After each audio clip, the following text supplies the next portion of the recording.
Ada, because I told my family how hurt I am over them complaining about my pregnant wife. My wife is 19 weeks pregnant with our first child. In the beginning, she had bad morning sickness.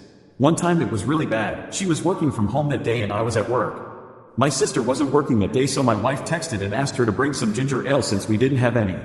My sister did. She has also texted other family members for minor things, asking my dad to come over and do the laundry because she wasn't feeling sick, or asking my aunt to come and clean up the mess from when she dropped a glass jar of tomato sauce. My wife's only family are her parents and they live in another province now. She only asks my family for help if I'm not available because I'm at work or not home. She's not asking for the moon or anything either. I would have thought my family would be happy to help her, but they are not. Even though they have done what she asked at first. My dad said it is excessive. My brother said he isn't an errand boy. My aunt said she isn't a servant. Others also complain. Even my sister, who I thought out of everyone would understand because she a labor and delivery nurse, says my wife is asking too much. I told my family how hurt I am that they aren't supporting my wife. Some of them are parents, though none of them have been pregnant before, but I haven't been pregnant one and one am doing whatever she asks. They said they don't mind helping once in a while, but now they are complaining. I tried to outfit my apartment from thrift stores and had no luck. I recently got an apartment after a long divorce and wanted to be frugal and find what I could from thrift stores. I went to nine Goodwill stores in an hour's drive, a Salvation Army, and a thrift store in a nearby town that's not a chain. Flatware. I wanted service for 4, I couldn't find service for 1. All the thrift stores get sets of flatware and just mix them up in big bins. I tried to find matching pieces and couldn't. Almost all of the stores, for some odd reason, had hundreds of butter knives but very few spoons or forks. Corelle dishes. Again, they get separated. I'd find 4 bowls of the same pattern at one thrift, but no plates or saucers. So someone is buying the plates, bowls or saucers and leaving the rest, making finding a matching set impossible as well. A bag vacuum cleaner. I'm skillful and figured I could get one and take it apart, sanitize it, buy a new bag and be good as new. All of the stores either had none, or very old ones missing pieces. Furniture. I tried to find a couple nightstands, but again none matched, and most of them were with paper over composite wood, sawdust and glue, and had entire sections missing, stains all over, etc. I found a few queen headboards, but they wanted $50, $60 each, which is obscene as all had some damage. You can get a new queen headboard for as little as $80 on places like Wayfair. A microwave oven. Not a single place had one. Cooking utensils. Just cheap plastic ones from Walmart. Not a single stainless steel one, or one of decent quality made by Oxo, Oneida, etc. An office chair. Only one store had one and it looked like a cat made a scratching post out of it. While they are a bit out of season, I find way better stuff at better prices at yard sales and sometimes even estate sales. Need advice. I hate my life, but I'm too lazy to change it. I'm 24, and I can easily say this has been the worst year of my life, and it's only because of me. All my life I've wanted to be a professional tour dancer, literally since I was 11. Since graduating college in 2021 with a modern dance degree, I haven't done much. I decided to take a job dancing at a theme park because it was easy money. I'm still there now, but the show I'm in is closing soon, so I have to find another job. I also don't even enjoy working there anymore as I feel so far off from tour dancing. Nearly all my coworkers are happy just performing at the parks forever, and I feel like a buzzkill because I don't like it anymore. I've watched videos on how to become a tour dancer and asked current professionals. The amount of work it takes to get there terrifies me. Also, seeing so many talented dancers online makes me feel like I'll never be good enough.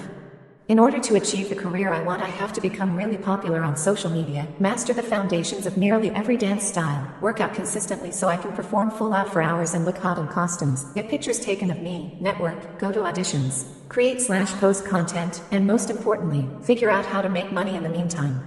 I feel like a kid. At the rate I'm going to be living with my parents soon and probably go back to school to do marketing or something, and will just give up my dream entirely. Everyone says if you have a calling you should pursue it. Mine just seems so impossible and I'm not sure how to get there. I beat myself up all the time. I don't talk to my friends and family because I haven't done shit and I don't want them to know. I've even had suicidal thoughts, but I know it's just because I'm avoiding my problems instead of actually not wanting to live anymore. I know ultimately the only thing that will change my life is me doing action, but how will I ever get there? I wish I liked medicine or engineering or accounting like the people in my life around me. A straight career path, insurance, and stable pay. I think about all the time giving up my dreams so I can have that, but I know my heart will always be disappointed. There's a lot more issues, but yeah.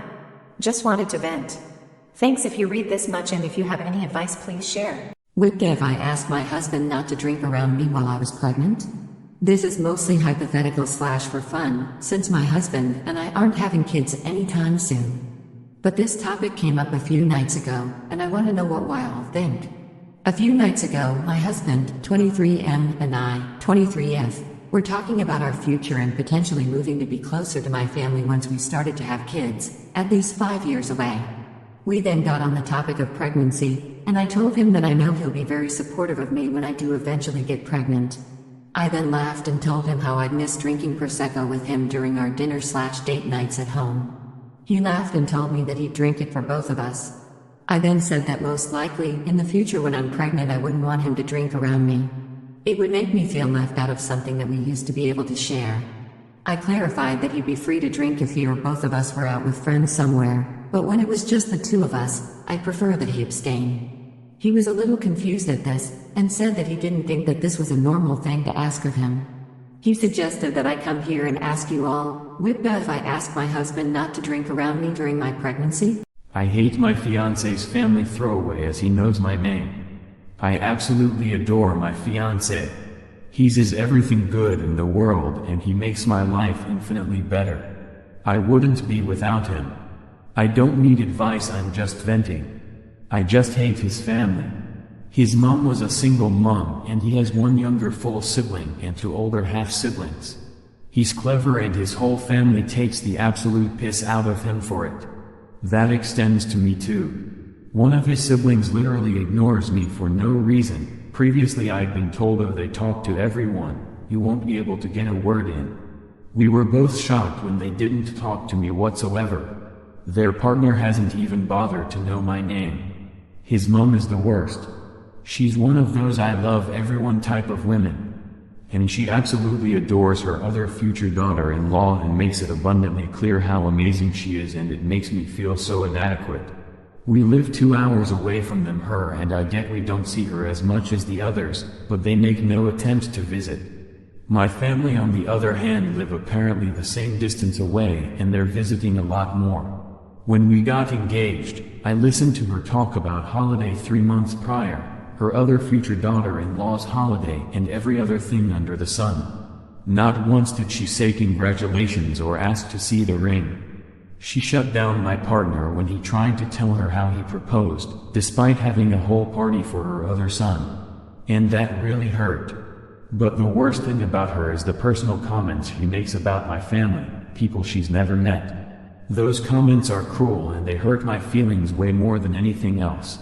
When my partner had words with her, she said she didn't realize she hurt my feelings and she was sorry.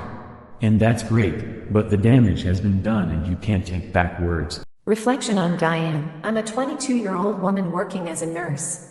Every morning at 6 o'clock I drive to the hospital I work at, and usually I pass by this abandoned psych ward which had been burned down several years ago by an insane patient. It gives me the creeps every morning whenever I pass by that building that I have to speed to get the building out of my sight.